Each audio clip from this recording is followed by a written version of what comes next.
आपने हाल ही में अमेरिका की तरफ से भारत के लिए बदले हुए सुरों पर ध्यान दिया है? नहीं। तो जरा सोचिए, जो अमेरिका कुछ हफ्ते पहले तक भारत पर रूस से तेल खरीदने को लेकर दबाव बना रहा था, वही अब कह रहा है कि भारत उसका सबसे अहम रणनीतिक साझेदार है। जो अमेरिका भारत से आने वाले सामानों पर भारी भरकम टैरिफ लगा रहा था, वही अब व्यापारिक बातचीत की बात कर रहा है। और जो ट्रंप प्रशासन अब तक चीन को टक्कर देने की बात कर रहा था, वही अब भारत को अभूतपूर्व अवसर बता रहा है। आखिर क्या चल रहा है? क्या ट्रंप वाकई भारत के साथ नए रिश्तों की शुरुआत करना चाहते हैं, या फिर ये सब एक बड़ा पॉलिटिकल गेम है?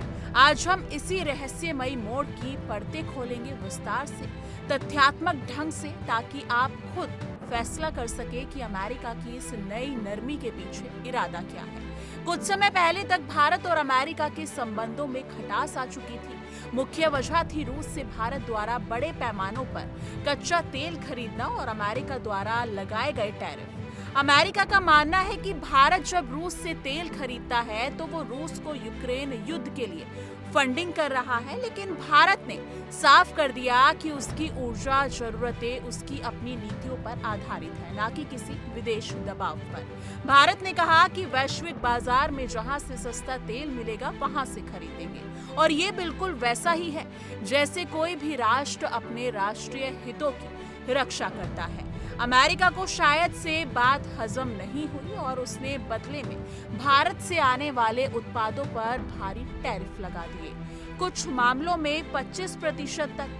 इससे दोनों देशों के बीच रिश्तों में ठंडापन आ गया। विशेषज्ञों का कहना था कि एक नया ट्रेड वार बन सकता है, लेकिन इसी तनाव के बीच एक नई हलचल शुरू हुई। डोनाल्ड ट्रंप के बेहद करीबी सहयोगी और भारत में अमेरिका के नए संभावित राजदूत सर्जियो गोर सीनेट में पेश हुए, और उन्होंने जो बयान दिए उन्होंने सबको चौंका दिया। उन्होंने कहा कि भारत और अमेरिका के रिश्ते न केवल गर्मजोशी भरे हैं, बल्कि रणनीतिक रूप से बेहद अहम है। उन्होंने ये भी माना कि दोनों देशों के बीच मतभेद जरूर है, लेकिन साथ ही ये भी कहा कि इन मतभेदों को दूर करने की मजबूत संभावनाएं हैं। ये बयान ऐसे वक्त में आया जब अमेरिका भारत से रूस का तेल खरीदने को लेकर लगातार नाराजगी दिखा रहा था। इसका मतलब ये है कि अब अमेरिका के सुर बदल चुके हैं, और शायद ट्रंप की रणनीति भी। सर्जियो गोर ने सीनेट में ये बात भी रखी कि भारत अमेरिका के लिए एक अभूतपूर्व अवसर है। क्यों? क्योंकि भारत की आबादी 1.4 अरब से भी ज्यादा है, और दुनिया का सबसे बड़ा मध्यम वर्ग यहीं पर है। ये वर्ग उपभोक्ता भी है, टेक्नोलॉजी यूजर भी है, और इनोवेशन का एक बड़ा स्रोत भी। ऐसे में अमेरिका के लिए भारत एक ऐसा बाजार बन जाता है जिसे वो किसी हाल में नजरअंदाज नहीं कर सकता। यही कारण है कि अब अमेरिका चाहता है कि वो भारत को तेल, गैस और LNG एक्सपोर्ट करे, ताकि रूस की जगह उसका व्यापारिक भागीदार खुद बन जाए। ये एक तरह से जियोपॉलिटिकल और जियो इकोनॉमिक्स का मिक्स है, जहां व्यापार को हथियार की तरह इस्तेमाल किया जा रहा है। अब यहाँ बात सिर्फ तेल या व्यापार तक सीमित नहीं है। अमेरिका की भारत को लेकर रणनीति में एक और बड़ा कारण है, और वो है चीन। अमेरिका जानता है कि अगर एशिया में चीन की बढ़ती ताकत को संतुलित करना है तो भारत से बेहतर कोई दूसरा लोकतांत्रिक साथी नहीं हो सकता। भारत की भौगोलिक स्थिति, उसकी सैन्य ताकत और बढ़ती टेक्नोलॉजिकल क्षमता, ये अब अमेरिका को आकर्षित करती है। यही वजह है कि अब अमेरिका भारत के साथ defence, artificial intelligence, farm sector और महत्वपूर्ण खनिजों में सहयोग बढ़ाने की बात कर रहा है। ये वो क्षेत्र हैं जो आने वाले समय की ग्लोबल इकोनॉमी की दिशा तय करेंगे। सर्जियो गोर ने खुद कहा कि आने वाले कल की दुनिया को भारत और अमेरिका मिलकर आकार देंगे। इस बीच एक और बड़ी खबर सामने आई। ट्रंप ने खुद ये बयान दिया कि वो प्रधानमंत्री नरेंद्र मोदी से सीधी बातचीत करना चाहते हैं, ताकि दोनों देशों के बीच जो भी व्यापारिक और रणनीतिक मतभेद हैं उन्हें सुलझाया जा सके। और जवाब में पीएम मोदी ने भी इस पहल का स्वागत किया और कहा कि भारत अमेरिका के दृष्टिकोण को समझता है और दोनों देश मिलकर आगे बढ़ सकते हैं। ये संकेत है कि आने वाले समय में एक नई डायलॉग सीरीज शुरू हो सकती है, जिसकी शुरुआत सबसे ऊपरी स्तर से होगी, लेकिन क्या भारत अमेरिका के दबाव में आकर रूस से तेल खरीदना बंद कर देगा?